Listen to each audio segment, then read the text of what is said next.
কথায় আছে না, শক্তের ভক্ত নরমের জোর। সি সি সি সি সি ভালো মানুষের মুখোশ পরে থাকে। শিপন মেম্বার শেষ পর্যন্ত বড় বউয়ের কথা মতো নুসরাতকেও তার মন থেকে তুলে ফেলবে।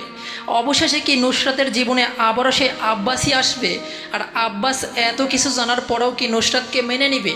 গাইস, কি ঘটবে মাতবরের ছেলে হুজুরের মেয়ে নাটকের ৯ নম্বর পর্বটিতে? ৯ নম্বর পর্বটি কবে আসবে, সবার আগে কীভাবে দেখবেন, সে সমস্ত বিষয় জানানোর চেষ্টা করবো আজকের এই ভিডিওটিতে। তাই ভিডিওটি একটু ধৈর্য সহকারে না টেনে কেটে সম্পূর্ণ ভিডিওটি দেখতে থাকুন, আশা করছি বিস্তারিত জানতে পারবেন। গাইস, ইতিমধ্যেই কিন্তু আপলোড করা হয়ে গেছে ইগল ইসলামিক নাটক ইউটিউব চ্যানেলে মাতবরের ছেলে হুজুরের মেয়ে নাটকের ৮ নম্বর পর্ব। যারা এখনও ৮ নম্বর পর্বটি দেখেননি, এখন দেখে আসতে পারেন ইগল ইসলামিক নাটক ইউটিউব চ্যানেল থেকে।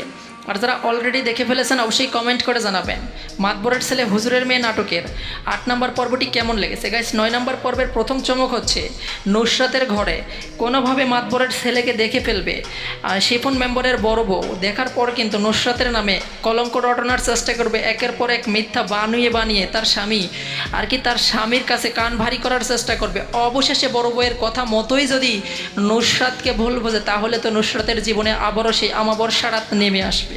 সব কিছু মিলেই ৯ নম্বর পর্বটি অনেক ইন্টারেস্টিং হতে চলেছে।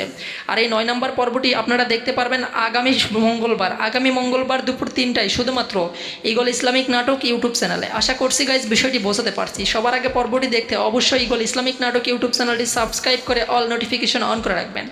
আর যারা এখনও আমাদের চ্যানেলটি সাবস্ক্রাইব করেননি, অবশ্যই আমাদের চ্যানেলটি সাবস্ক্রাইব করে রাখবেন। আজকের ভিডিওটি কে কোন জেলা থেকে দেখছেন সেটা কমেন্ট বক্সে লিখতে ভুলবেন না। সকলের সুস্বাস্থ্য ও দীর্ঘায়ু কামনা করে এখানে বিদায় নিচ্ছি। সবাই ভালো থাকবেন, সুস্থ থাকবেন, অন্যায় হতে বিরত থাকবেন। সবসময় বড়দের সম্মান করবেন, ছোটদের স্নেহ করবেন। দেখা হচ্ছে খুব শীঘ্রই নতুন কোনো ভিডিওতে। ধন্যবাদ সবাইকে।